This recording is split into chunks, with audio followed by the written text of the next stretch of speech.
life is longing for green power. Here comes StarTime Solar Power System. Stay powerful to provide you with the best entertainment experience. Easy use, no worry with the safety socket protection design and long lifespan battery. With StarTime Solar Power System, you no longer need to worry about charging household appliances.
There is a place very close to you, a place easily accessible in a serene environment with adequate security. Ade Super Hotels Limited is the place with the state-of-the-art facility, spacious car park, air-conditioned rooms and suites with modern toilet facilities, standard swimming pool, well-stocked indoor and outdoor baths, boardroom for corporate meetings, halls for all kinds of events and parties, a gymnasium equipped with up-to-date facilities, restaurants that provide local and continental dishes with special services for banquet and buffet. Laundry services are also available. At Ade Super Hotels Limited, you are assured of 24 hours power supply as well as best ever reception that you can imagine. Ade Super Hotels is located at Elisha Road, PO Box 3028, Akure, Ondo State. Telephone 0803-440-4358, 034-206-855. Email adesuperhotels@yahoo.com. Website www.adesuperhotels.com. Ade Super Hotels Limited, hotel with passion for maximum comfort.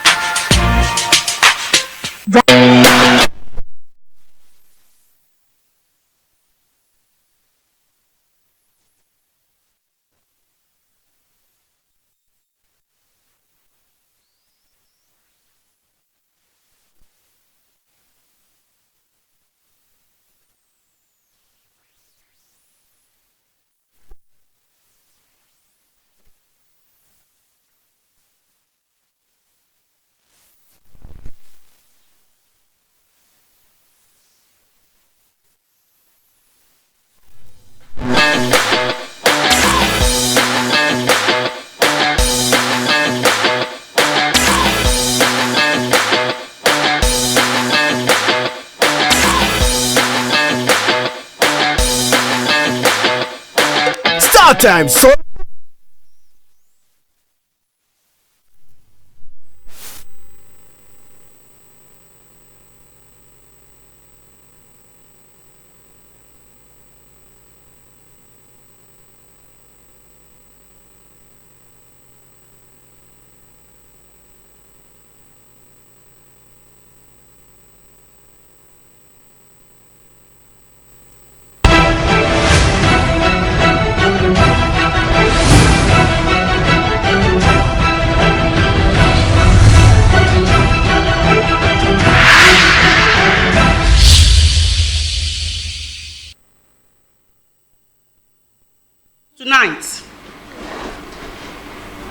On the news tonight, Ondo State government reiterates commitment to reviving abandoned public infrastructure.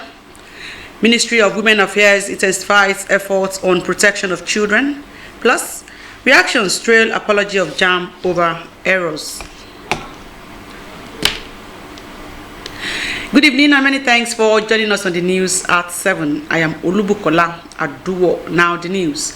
Ondo State government has reiterated its commitment to reviving abandoned public infrastructure across the state as part of ongoing efforts to promote urban regeneration and reduce resource wastage. Speaking during an inspection visit, the Special Advisor to the Governor on Infrastructure, Abiola Olawoye, disclosed that the state is set to complete the long-abandoned modern banquet complex located in Nta Akure. The project, initiated by the administration of former Governor Olusegun Agagu nearly 2 decades ago, was abandoned in 2007 and has since remained uncompleted adjacent to the Governor's Office complex. Olawoye noted that the administration of Governor Lokaye Datiwa is currently reviving the original contract components to determine the best path to completion. He emphasized that the ongoing urban renewal within the Alagbaka Government Reserve Areas (GRA) makes the resuscitation of the banquet complex both necessary and strategic. Ondo State Ministry of Women Affairs has reaffirmed its commitment to the welfare and protection of children in the state. The Special Advisor to Ondo State Governor on Women Affairs, Dr. Sheung Osamaye, said this when she received the delegation of a non-governmental organization, Save the Children International. Kayode Olondari reports.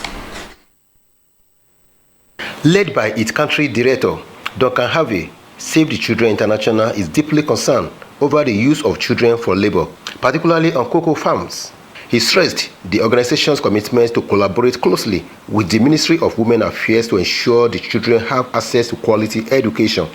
On addressing issues of child labor and ensuring that children are fulfilling their rights to education and protection in Ondo State. Well, we heard a lot this morning about how Ondo State is investing in children, making sure that children are protected, that their education rights are fulfilled. It was wonderful to hear as well that with May 27th coming up, which is Children's Day, that Ondo State is celebrating that this year also by inaugurating the Children's Parliament. That's something that Save the Children has been supporting the state to establish or re-establish a Children's Parliament which will enable children to really have a voice and express their opinions about what they would want Ondo State to be focusing on going forward. So we've had some really productive discussions this morning, and I look forward to now going out to the communities and seeing for myself. Appreciating the Save the Children International for selecting Ondo State for its intervention program, the Special Advisor to Ondo State Governor on Women Affairs, Dr. Osamaye, highlighted various initiatives put in place to protect children from abuse and promote their well-being. She noted that the ministry is also committed to empowering mothers to become self-reliant. All our children are protected from abuse, from labor, from trafficking. Ondo State can be adjudged as one of the safest places for children all over the world. I want to tell you that we hear of statistics, we read of data of children facing one abuse or the other across the nation. But I want to tell you categorically, to the glory of God, not so much statistics could be,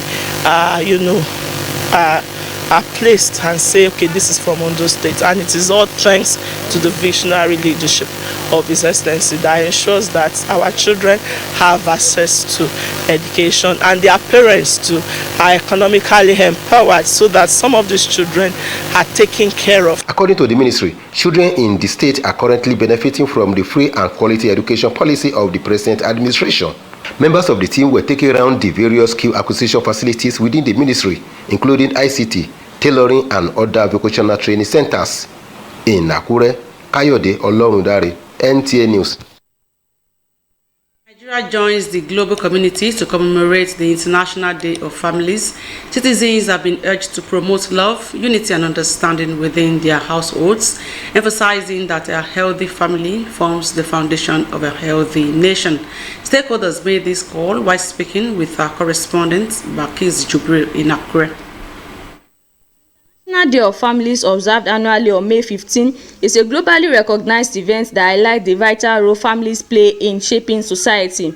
It serves as a reminder of the importance of strong family bonds and the support system that help individuals navigate life challenges.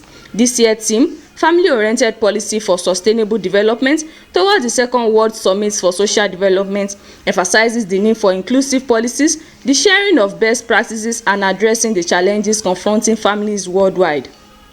In Akure, some residents share their thoughts on the meaning of family and how they overcome obstacles together as a family unit. Family is an essential part of development and is very, very important. Where there is no family, whatever that will happen in the society will come from the family. A family that is well settled, the society will be okay. We expect that families will work together in love and in unity. We expect that families will not be divided. We expect that families will do things together.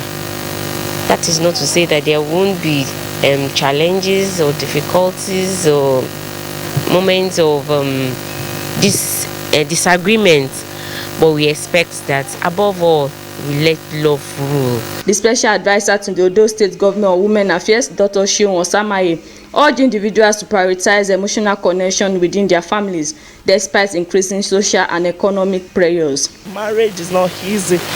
It's not a bed of roses. I'm not a preacher for feminism. I tell women, be humble, be submissive, respect your husband. Even in the Bible states that women respect your husband. They are your lords. So let's learn to respect our husband. Let's see them as the head of the family. Opportunities to reflect on the stabilizing role of families in society as sources of love, resilience, and unity, while calling for stronger policy frameworks that support families in tackling global challenges. In Akure, Balkis Jubri, NTA News.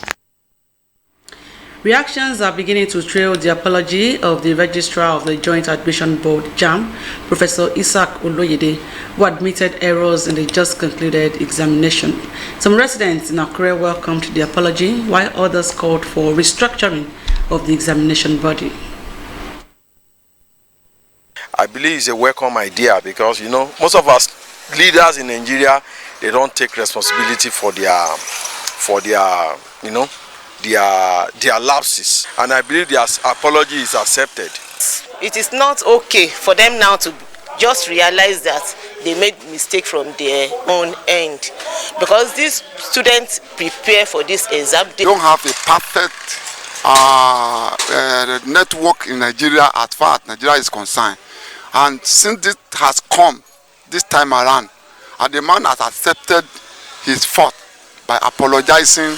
Personally, I think we should forgive him, and as he has made up his mind to reschedule or to call those people that are affected, we should allow him to go ahead and make the necessary correction. And now to legislative matters.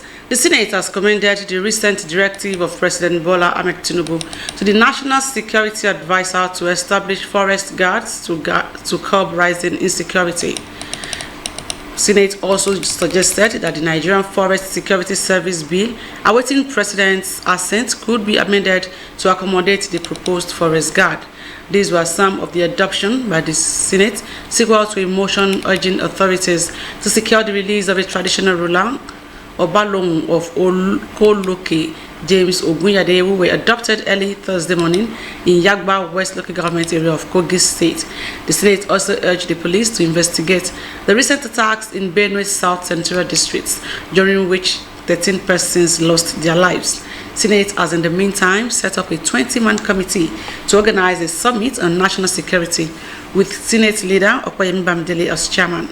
Senate has also passed for second reading to establish National Agency for Malaria Eradication. Malaria eradication is something that I believe strongly will assist Nigeria. And it's a disease of the tropics, but at the same time, if we're able to curb it, it will help to reduce infant mortality, maternal mortality, and help a lot of people to grow to reach old age. It's a major problem in most of the areas, particularly in Africa. You're still watching Nta Akure News at 7. We shall be back in a moment. Please do stay with us. while the minor unit is the kobo. They are both in notes and coins. The naira is more than just a medium of exchange. It bears the images of our heroes. So, stop abusing the naira. It is a criminal offense to spray the naira at events. Stop stepping on the naira. It's not your enemy. Do not squeeze, ruffle, or write on the naira. Handling the naira with dirty or oily hands can deface the naira. Love the naira as you love yourself. Be a real Nigerian. Do not abuse the naira.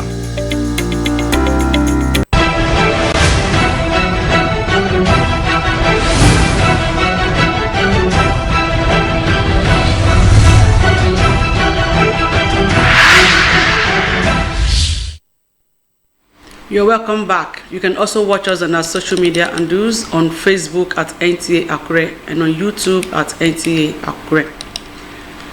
The Ondo State Security Network Agency, also known as Amotekun Corps, has continued its aggressive trackdown on criminal elements across the state, resulting in the rescue of multiple kidnapped victims in recent weeks. Addressing journalists in Akure, the state capital, the Corps Commander Adetunji Adeleye attributed the recent successes to intensified operations in forested areas and swift responses to distress calls. Among those rescued were Stanley Adeyeye and a couple, Olatunji Sidikat and Olatunji Moruf, who were adopted along the Lagos-Ore Road on May 10. Adeleye explained that operatives of the Corps swung into action within minutes of receiving a distress call, tracking the armed kidnapped deep into the forest before successfully rescuing the victims.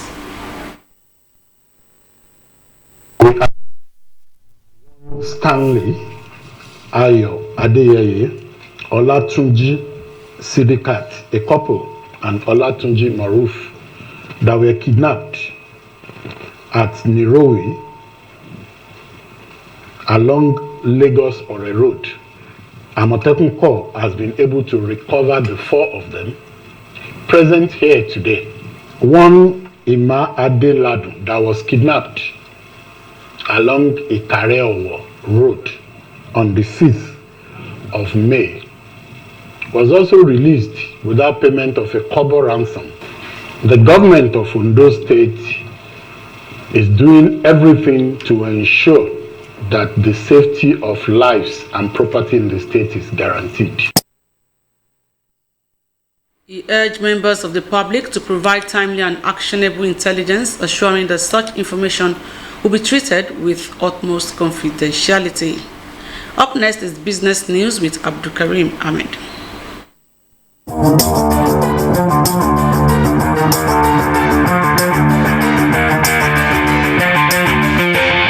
The National Identity Management Commission has reached a significant milestone in its enrollment drive, announcing that over 120 million Nigerians have been successfully enrolled in the National Identity Database. This achievement marks a critical step towards the Commission's ambitious goal of enrolling all Nigerian citizens and legal residents by the end of 2025. Speaking at the press briefing at NIMC headquarters in Abuja, the Director General of the Commission, Mrs. Abisoye Ikuka-Odushete, disclosed that NIMC had not only surpassed its initial database capacity of 100 million, but had also expanded its infrastructure to accommodate up to 250 million enrollees to ensure no Nigerian is excluded from the National Identity Registration System. Also, the federal government has stated that the country attracted over $8 billion in investments for deep water and gas projects within a year. This represents an increase from a total of $6.7 billion earlier announced as investments in the energy sector in 2024. The Special Advisor to the President on Energy, Olu Veyehejen, made this known during her address at the 2025 Africa CEO Forum held in Abidjan, Côte d'Ivoire. She highlighted that the success resulted from government reforms, including better tax conditions, faster approval processes, clearer rules, and improvements in the power sector that make gas-to-power projects more attractive to investors. And that's all on business news. I am Abdulkarim Ahmed. Let's now join Ijoma Peter Nwate for stories trending in the world of sports.